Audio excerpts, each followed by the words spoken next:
Hi, everyone, and welcome. I'm Hari. And I'm Kimi. Today we're diving deep into the dramatic and ultimately tragic story of the Petropavlovsk, a late 19th-century battleship that served as the ill-fated flagship of the Imperial Russian Navy's 1st Pacific Squadron. This ship was the lead of her class of 3 pre-dreadnought battleships. It represents a fascinating era of naval transition. Kimi, did you know that despite being a proud Russian warship, its physical armor actually came from America? That is such a cool fact. Russian manufacturers simply couldn't keep up with the naval construction demand, so they ordered the heavy nickel-steel waterline armor, which was a massive 12 to 16 inches thick, from Bethlehem Steel in Pennsylvania. They also used nickel steel for the main gun turrets, with a maximum thickness of 10 inches. And, to add to the global mix, her vertical triple expansion steam engines were built by the famous British firm Hawthorne Leslie. Talk about an international project before a major conflict, but building it was a massive headache. Delayed by skilled labor shortages, constant design changes, and late deliveries of her main 12-inch guns, the Petropavlovsk took 6 long years to build at the Galerny Island shipyard after being laid down in May 1992. And when completed, she was almost 400 long tons overweight, displacing over 11,300 tons instead of her designed 10,900. Yet, during sea trials in 1898, she actually managed to exceed her design speed, reaching over 16.3 knots. She was quite a powerhouse, armed with 4 12-inch main guns and 12 6-inch quick-firing secondary guns. Interestingly, those 6-inch guns were designed to fire once every 90 seconds, but in practice they fired at half that rate. For defense against torpedo boats, she also carried a dozen Hotchkiss guns, 28 Maxim guns, and 6 torpedo tubes. She even carried 50 mines to protect her anchorage. After she finally entered service, she was immediately sent to the Far East in late 1899. She arrived at Port Arthur on May 10, 1900, immediately becoming the flagship of Vice Admiral Nikolai Skridlov. Soon after, she saw action suppressing the Boxer Rebellion in China, before Admiral Stark took command in 1902 and added a radio to the ship. But her true, brutal test came in 1904 with the outbreak of the Russo-Japanese War. Tensions had boiled over because Russia and Japan both had ambitions to control Manchuria and Korea. Russia kept stalling negotiations, which Japan saw as a deliberate stalling tactic to build up military strength. Russia also failed to withdraw troops from Manchuria and secured timber concessions in northern Korea. So, Japan decided war was inevitable.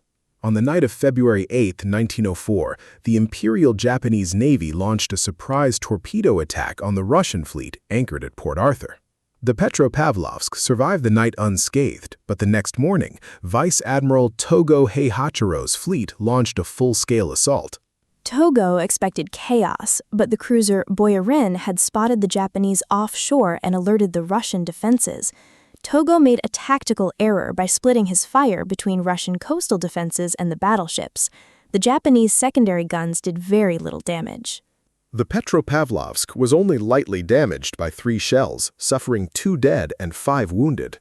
However, her own return fire was incredibly disappointing. She fired 20 12-inch and 68 6-inch shells without hitting a single Japanese ship.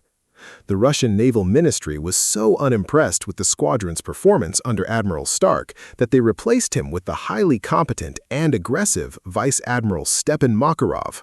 Makarov was a legendary leader whose arrival instantly boosted the squadron's morale.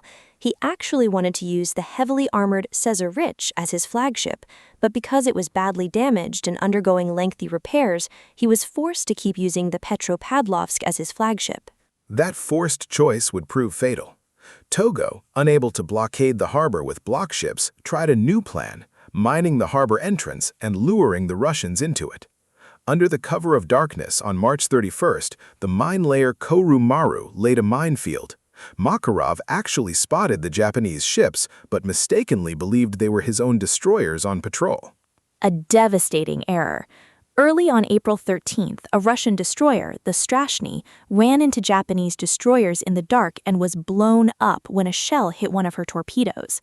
Makarov's rescue attempt saved only 5 survivors before the Japanese cruiser squadron closed in. When Makarov saw this, he knew he had to act fast and protect his fleet. Makarov immediately ordered the Petropavlovsk and her sister Poltava out to rescue the survivors, with the rest of the squadron following. But as they sailed out, they encountered Togo's main fleet of 6 battleships. Outnumbered, Makarov turned his ships back toward Port Arthur to join the rest of his squadron. But as they turned about 2 miles from shore, disaster struck. At 9:42 a.m., the Petropavlovsk struck one or more mines. The explosion was catastrophic, and the battleship sank almost instantly.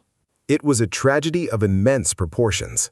Out of the entire crew, only 7 officers and 73 men survived. Over 670 people perished, including Admiral Makarov and the famous Russian war artist Vasily Vereshchagin, who was on board painting. The loss of Makarov absolutely crushed Russian morale.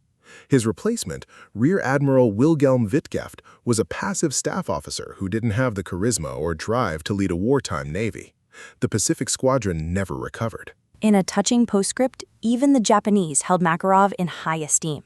Years later, Japanese divers recovered his remains from the wreck and gave him a formal burial at sea.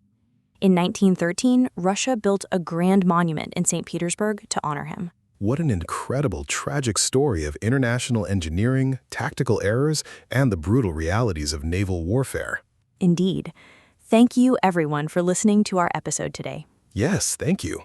Stay safe, stay curious, and we'll see you next time. This episode is based on the Wikipedia article Russian Battleship Petropavlovsk, 1894, which is available under the Creative Commons Attribution Share-alike license. This podcast was crafted using artificial intelligence.